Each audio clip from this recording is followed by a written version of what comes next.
Il a trouvé un pansement ensanglanté dans ses frites McDonald's. En rentrant chez lui, il a recraché sa nourriture et a immédiatement appelé le manager pour se plaindre.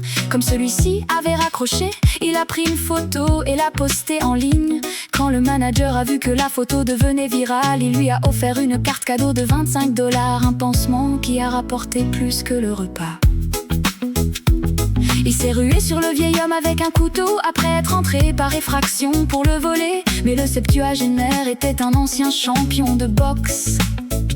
En quelques secondes, il a asséné 2 puissants coups de poing au visage du cambrioleur, le projetant au sol, la lèvre en sang et un œil au beurre noir. Avant qu'il ne puisse réagir, le vieil homme l'a maîtrisé et maintenu jusqu'à l'arrivée de la police. Le voleur est allé en prison et le juge a déclaré qu'il avait eu ce qu'il méritait. Pouvez-vous former un rectangle parfait avec seulement 4 pièces? Ce puzzle du Xth siècle a dérouté des générations.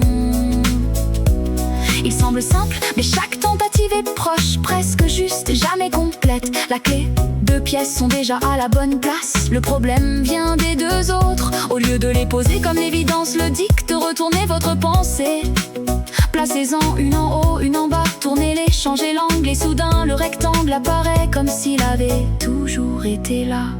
Si vous entrez dans un cinéma et que le popcorn coûte 12 $, vous pouvez vous enrichir. Au lieu de payer, installez un stand de popcorn à 3 $ juste à côté de l'entrée. Avec une grande affiche, les clients se ruent vers vous.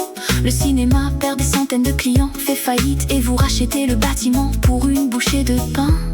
Puis vous le rouvrez sous votre nom en fixant le prix du popcorn à 25 $, car il n'y a plus de concurrence. Un commerce qui commence par un simple stand.